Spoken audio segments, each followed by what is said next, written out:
पर मैं आपसे कहना चाहता हूं कि आपको केतु से क्या चाहिए। सूर्य की रोशनी के बिना हम जिंदा भी नहीं रह सकते। कोई डिसीजन नहीं लेना, आप पैसे मत दे दीजिएगा, ये गर्दन नहीं है उसकी। 7 मूलांक की बात करने वाले हैं इस वीडियो में। अगर आपका भी किसी भी महीने की 7 तारीख, 16 तारीख या 25 तारीख को जन्म हुआ है तो आप भी 7 मूलांक वाले हैं और आप बहुत ब्लेस्ड इंसान हैं। पर मैं आपको ये चीज बता देता हूं, आपको समझा देता हूं कि 7 नंबर केतु का जो नंबर है, इसमें पूरी कैपेसिटी है, पूरी हिम्मत है, पूरी कैपेबिलिटी है कि वो आपको ना सिर्फ स्पिरिचुअल बल्कि मटेरियल गेन्स भी दे सकता है।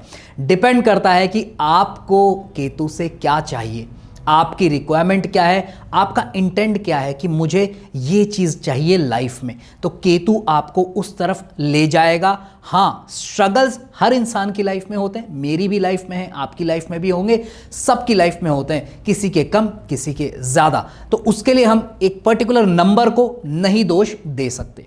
ठीक है जी, तो ध्यान रखिएगा कि केतु का जो नंबर है ये आपको बहुत अच्छे रिजल्ट्स दे सकता है और 2026 में यह क्या क्या देने वाला है वो इस वीडियो में बताऊंगा आपको। पूरा देखिएगा, अंत तक देखिएगा। अच्छा लगे तो लाइक कर देना, शेयर कर देना और सब्सक्राइब नहीं किया अभी तक तो सब्सक्राइब कर देना।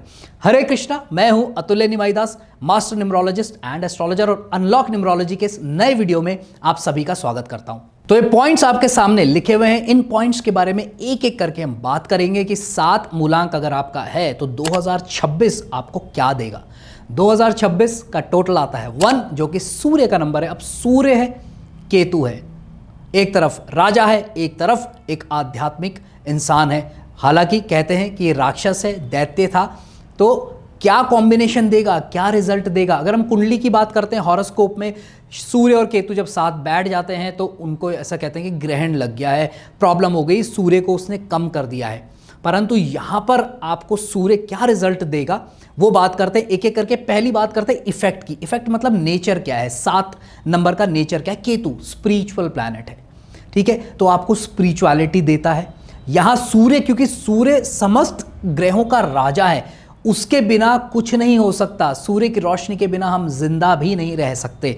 तो उसकी जो पावर है वो यहाँ पर केतु के साथ मिलकर आपको और ज़्यादा एनहांस करेगी, आपकी स्पिरिचुअलिटी की, आपकी इंट्यूटिव पावर की, क्योंकि 7 आपको इंट्यूटिव पावर भी देता है। 7 नंबर आपको बहुत ज़बरदस्त विजडम प्रोवाइड करता है। विजडम का मतलब क्या हो गया, विवेक, क्या सही है क्या गलत है। यहां पर 2026 आपको वो सारी चीजें देने वाला है। साथ ही साथ आपको रिसर्च ओरिएंटेड बनाता है। अगर आप किसी भी ऐसी फील्ड में है जो रिसर्च मांगता है तो समझ लीजिए 2026 आपके लिए बहुत अच्छे रिजल्ट्स देने वाला है। ये समझ लीजिएगा कि 7 नंबर वालों के लिए ना ये जो साल है ये बाहर कुछ चेंज नहीं लाएगा पर अंदर बहुत कुछ चेंज ला सकता है। तो तैयार हो जाइए नेगेटिव चीज़ों से दूर रहने के लिए और पॉजिटिव चीज़ों को वेलकम करने के लिए। बात करते हैं करियर के बारे में कि करियर कैसा रहेगा 7 मूलांक वालों के लिए। करियर वाइज अगर हम बात करते हैं तो देखिए 7 नंबर वालों के लिए ना बड़ी प्रॉब्लम होती है जॉब करने में, क्योंकि वो किसी के अंडर काम कर नहीं पाते। उनको वो जो करना चाहते हैं अपनी इंट्यूशन के थ्रू, अपने तरीके से जो काम करने की इनकी एक तरीका होता है, जो नेचर होता है, वो लोग करने नहीं देते। कोई ओवर पावर कर रहा है, कोई इंस्ट्रक्शन दे रहा है कि नहीं तुम ऐसे ही करोगे, तो अंदर से एक डिससेटिस्फैक्शन चलता रहता है। तो आपके लिए बेटर है कि आप कुछ सेल्फ एम्प्लॉयमेंट टाइप या फ्रीलांसिंग टाइप का काम करें।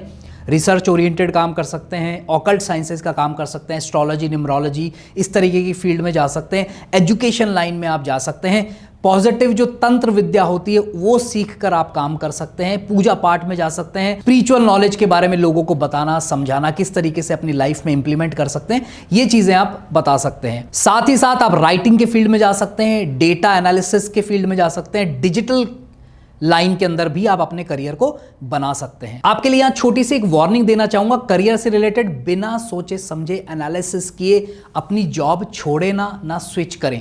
पहले पूरा एनालिसिस कर लें, उसी के बाद डिसीजन लीजिएगा। साथ ही साथ प्रेशर में कोई डिसीजन नहीं लेना आपको, ठीक है। तो ये 2 छोटी सी टिप्स हैं। अब बात करते हैं 7 मूलांक वालों के लिए मनी एंड फाइनेंस की। मनी की क्या पोजीशन रहेगी। सो मनी एंड फाइनेंस की जब बात करते हैं तो 7 नंबर बिल्कुल सही बात है कि स्पिरिचुअल नंबर है, तो मटीरियल गेन्स देने में थोड़ा सा समय लगाता है पर देता स्टेडी है। तो थोड़ा सा आपको वेट करना पड़ेगा, पेशेंस रखना पड़ेगा। खर्चे थोड़े से बढ़ सकते हैं, तो ध्यान रखिएगा कि आप खर्चों पे लगाम रखें और साथ ही साथ इन्वेस्टमेंट्स के लिए आपको लॉन्ग टर्म इन्वेस्टमेंट्स के लिए सेविंग्स करना बहुत जरूरी है। यहां पर आपके लिए एक छोटी सी टिप देना चाहूंगा मनी से रिलेटेड, कि किसी को भी ना बिना सोचे समझे पैसे मत दे दीजिएगा। अरे यार ये तो मेरा दोस्त है, इसको तो मैं दे सकता हूं। उतना ही दीजिएगा जितने का आप रिस्क उठा सकते हैं। जिसका आप रिस्क नहीं उठा सकते मत दीजिएगा, मना कर दीजिएगा कोई भी बहाना मार के। ठीक है जी। बात करते हैं रिलेशनशिप्स की। तो भैया रिलेशनशिप्स की बात करते हैं। अगर हम केतु की बात कर रहे हैं तो केतु क्या करता है, थोड़ा सा हमको अलूफ बना देता है, थोड़ा सा हमको अलोन बना देता है। अकेलापन एक देने वाला नंबर है। ऐसे व्यक्ति अकेले रहना पसंद करते हैं। उनको बहुत ज़्यादा हलचल, बहुत ज़्यादा एक सोशलाइजिंग वाली चीज़ नहीं पसंद आती। परंतु जो आपका पार्टनर है उसको आपका साथ चाहिए, वो आपका टाइम चाहता है या चाहती है, तो आपको पूरा इस पे ध्यान देना है। तो भले ही दूसरे लोगों की फीलिंग्स को आप अवॉइड कर दें, पर आपका जो पार्टनर है उसकी फीलिंग्स को बिल्कुल भी इग्नोर नहीं करना, पूरा ध्यान देना है। तब जाकर आपकी जो रिलेशनशिप है वो बिल्कुल सही चलेगी, परफेक्ट चलेगी। ठीक है जी।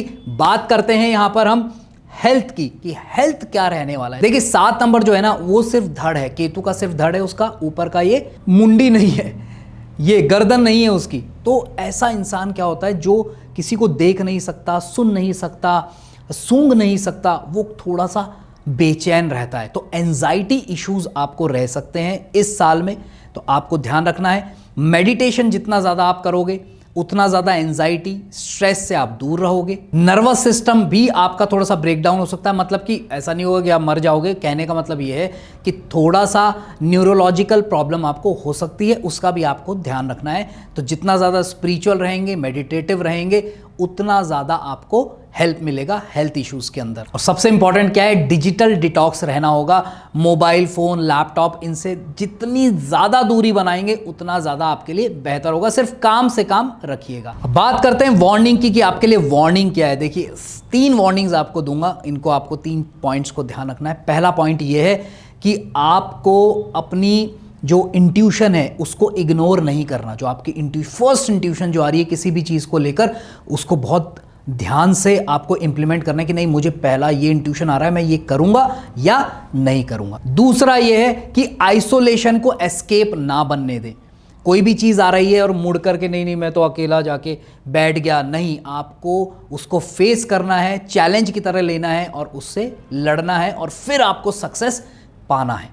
ठीक है। और तीसरी चीज ये है कि कंफ्यूजन में किसी और के लिए आपको डिसीजन नहीं लेना। अगर आपने डिसीजन ले लिया तो आपको प्रॉब्लम आ सकती है। ठीक है जी। तो last but not the least, आपके लिए सबसे बेहतरीन रेमेडी ये है कि 2026 हो चाहे 2027 हो या कोई भी साल हो, 7 नंबर वालों के लिए सबसे इंपॉर्टेंट है मेडिटेशन। आप जितना ज़्यादा मेडिटेट करेंगे, मिनिमम 5 मिनट के लिए अकेले बैठकर आप मेडिटेट करेंगे, आपके लिए वो बहुत बेहतरीन रिजल्ट देगा। अपनी सांसों पे आपको ध्यान लगाना है, फोकस करना है, और देखिएगा कि किस तरीके से आपको बहुत अच्छे रिजल्ट्स मिलते हैं। सो आई होप ये वीडियो आपको अच्छा लगा है, इंफॉर्मेटिव लगा है तो लाइक कर दो, शेयर कर दो, सब्सक्राइब कर दो बेल आइकन के साथ। Thank you so much for watching this video. God bless you all the best. Hare Krishna.